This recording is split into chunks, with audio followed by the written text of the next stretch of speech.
O Ministério da Justiça anunciou a abertura de mais 3.000 vagas até dezembro deste ano para o acolhimento gratuito de dependentes de drogas em comunidades terapêuticas. A política de investimento nessas comunidades tem menos de 2 anos e, até agora, criou mais de 10.000 vagas. Nós conhecemos um desses locais e vimos como os pacientes são tratados. Essa comunidade terapêutica atende 105 dependentes químicos. A maioria é viciada em crack e procurou a instituição voluntariamente. Só de estar aqui dentro hoje são guerreiros, são vitoriosos. Este dependente usou drogas por 17 anos e está na comunidade há 2 meses. Eu agora estou trabalhando na onde eu realmente identifiquei que foi a minha volta ao uso, né? Eu estou trabalhando nessa área. E espero que eu consiga, né? Porque é difícil, mas eu estou cada dia buscando, né? No modelo ideal, essas comunidades oferecem um tratamento multidisciplinar, com acompanhamento médico, psicológico e psiquiátrico, além de terapias ocupacionais. O tratamento dura entre 6 meses e 1 ano. Geralmente, essas comunidades ficam afastadas dos centros urbanos, uma estratégia que ajuda na recuperação. A necessidade de sair do meio urbano é porque em qualquer lugar hoje, em qualquer cidade, tem crack e álcool a todo lado. Então ela precisa sair de perto desses locais. Mudou hábito, mudou rotina. Então o paciente ele começa a se perceber fora daquele núcleo a qual influenciou muito o comportamento dele de uso. Eu tive 2 pensamentos, uma escolha, né? Eu voltar a usar, ser desonesto comigo mesmo e não usar. Então eu pensei primeiramente na minha vida, da forma que eu me encontrava, da forma que eu estou hoje.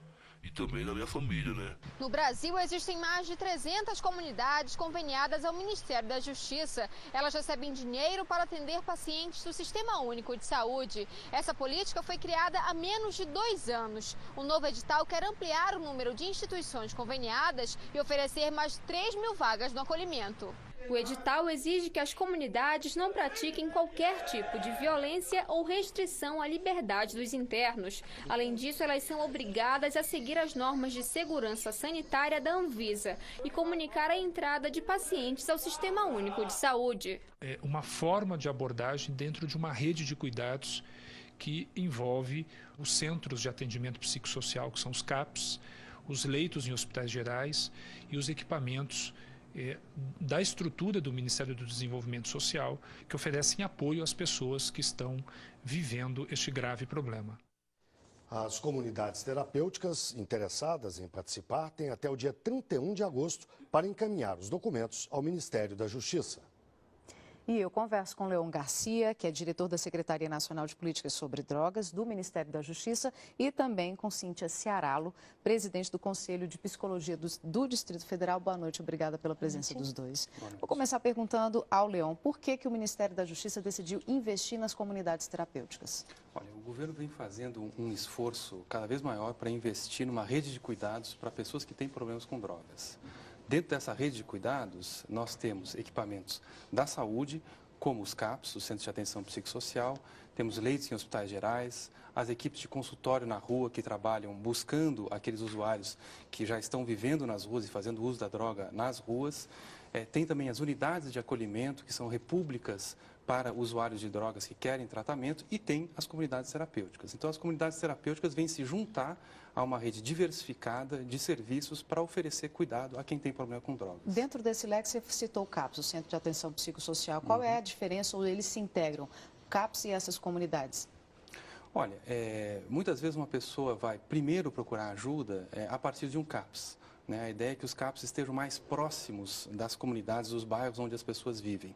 E a partir de uma avaliação no CAPS, pode ser feita uma avaliação de que é necessário um acolhimento, alguém que não está conseguindo ficar em casa sem usar drogas, ou alguém que não tem mais uma casa com um ambiente que a ajude no tratamento, e aí uma unidade de acolhimento ou uma comunidade terapêutica são alternativas. Então, CAPs e comunidades terapêuticas devem trabalhar em conjunto, são complementares de certa forma. Cíntia, como é que você vê essa iniciativa de investimento? Ele falou em um leque de opções, que uma coisa não atrapalha o investimento em outras áreas, mas qual é a sua opinião? A nossa preocupação no Sistema Conselhos de Psicologia, né, desde que começaram as conversas, né, da inserção das comunidades terapêuticas, foi um pouco vindo da Conferência Nacional de Saúde, como também da Conferência Nacional de Saúde Mental, que apontou uma preocupação com esse tipo de entidade, considerando um caráter extremamente religioso, que fazia parte, enfim, de um processo de tratamento, de acompanhamento. Então, preocupados, né, com denúncias também que chegaram na RENILA, né, que é a rede também Internúcleos, né, o movimento preocupado com a saúde mental, nós, enfim, no Sistema Conselhos, realizamos um dia uma inspeção, um dia específico, em 2011, onde visitamos 68 comunidades terapêuticas e ali identificamos algumas práticas e que não eram específicas de uma ou de outra, mas algumas práticas muito comuns e que traduziam para nós definitivamente uma violação. Violação dos direitos humanos, sim, por exemplo? Não podemos, obviamente, generalizar que toda comunidade terapêutica vá proceder da mesma maneira. O problema é que há uma gama, né, de comunidades que têm esse cunho religioso e que utilizam, inclusive, práticas de castigo, a questão da abstinência sexual, a invasão da própria correspondência, práticas de castigos vinculados a não ter refeição. Algumas denúncias nessa inspeção foram localizados quartos com celas. Então, a nossa preocupação é que nós estamos falando de uma instância que não há nenhum tipo de órgão fiscalizador para além da Anvisa, né, mas que vai estabelecer um controle desse projeto pedagógico. Então, temos essa preocupação.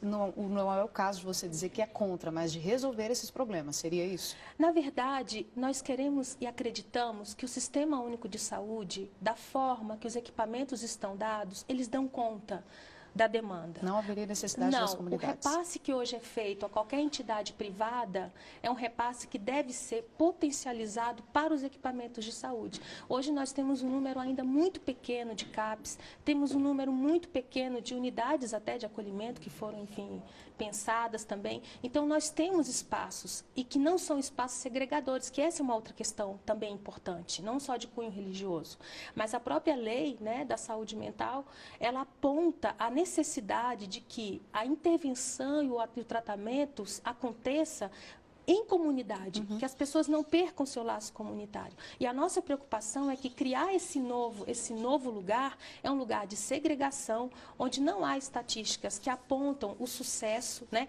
Há casos, às vezes, extremos, que as pessoas precisam ficar um pouco mais afastadas, mas as pesquisas, elas não apontam que isso seja uma grande maioria, talvez 1%, 2%. Então, a gente tem uma situação de segregação e o nosso receio é que haja, mesmo que com interesse de pensar numa política de drogas, mas que haja um retrocesso e os mini manicômios, os espaços asilares voltem a surgir. Leon, como é que você responde a Cíntia? Então, acho que compartilho da sua preocupação que as comunidades terapêuticas não sejam espaços de segregação e reclusão. Então, acho que por isso a ênfase em fazer com que as comunidades terapêuticas se integrem à rede de cuidados, à rede de atenção psicossocial, como a gente chama. As preocupações com violações de direitos humanos, acho que elas são básicas, essenciais, né? E a SENAD tem feito fiscalização, evidentemente, de todas as comunidades que nós financiamos e estamos fazendo acordos com os governos estaduais para que eles também participem dessas fiscalizações, já que eles estão mais próximos da realidade. A gente tem publicizado todos os contratos que são firmados para Ministério Público, Defensoria, o Poder Executivo local, né, para que haja um olhar, de fato, precisa haver um olhar de cuidado, de atenção, seja do governo, seja do sistema de justiça, né, sobre as comunidades. Então, essa preocupação com fiscalização é uma preocupação cotidiana nossa. Eu acho que a integração das comunidades com a rede de serviços de saúde e de assistência social é uma realidade que nós vamos começar a ver no país. Já havia um grande número de comunidades instaladas, então a preocupação do governo foi conseguir regular esse setor e fazer com que ele trabalhe junto com a saúde, tendo clareza que ele é suplementar a rede do Sistema Único de Saúde. Agora, me ocorreu uma questão, desculpe interromper, mas essas comunidades terapêuticas, elas vieram de ONGs, organizações não governamentais, que desenvolveram esse trabalho e o governo acabou aproveitando a estrutura que existe. Como é que o governo decide investir nesse tipo de comunidade sem ter uma comprovação da eficiência desse trabalho que é aplicado lá? Porque é um dinheiro do governo que vai, que poderia, como ela falou, ser aplicado para uma outra política pública de drogas. Olha, o tratamento da dependência química é um desafio no mundo todo, né? Comunidades terapêuticas existem em muitos países do mundo, na Europa, nos Estados Unidos, com experiências que lá foram estudadas e que mostram algum sucesso no tratamento de casos mais difíceis. Então, foi baseado nisso que nós decidimos fazer esse investimento nessas comunidades aqui. Agora, o governo brasileiro vai também fazer pesquisas para, primeiro, saber qual é a situação das comunidades terapêuticas, conhecer como elas trabalham e avaliar a sua eficácia. Nós devemos, esse ano ainda, fazer uma parceria com o Instituto Independente que vai pesquisar essa realidade. E essa é uma preocupação nossa, né? Quer dizer, fazer a avaliação de uma instância posterior ao financiamento e ao recurso já aplicado. E hoje também as experiências internacionais apontam que a política de redução de danos é uma política interessante, muito contrária a uma política de tolerância zero, que é uma política clara nessas comunidades terapêuticas, ou seja, se trabalha com abstinência, inclusive até práticas de qualquer tipo, de qualquer uso, até cigarro, enfim, é uma espécie de controle total sobre o indivíduo que nos preocupa. Então, assim, entendemos que mesmo, né, que haja uma parceria com outros equipamentos, a gente entende que a decisão do governo em fazer esse tipo de financiamento, ele é um equívoco na política de saúde mental e vai contrário às conferências, que, enfim, são as instâncias legítimas que constroem a política. Infelizmente, o nosso tempo acabou. Alguma coisa para rebater rapidamente, o nosso tempo acabou. Olha, só dizer que o governo brasileiro trabalha com a política de redução de danos, é uma política oficial e nós achamos que também pode ser complementar. Então, dentre as várias possibilidades, a comunidade terapêutica e redução de danos são algumas. A gente vai acompanhando essa discussão. Mais uma vez, obrigada, Cíntia Ciaralo, do Conselho de Psicologia do Distrito Federal, e a Leon Garcia, que daqui a pouco volta, que a gente vai continuar para falar sobre outro assunto, que é o tratamento de déficit de transtorno de atenção. Daqui a pouquinho a gente volta com ele. Muito obrigada.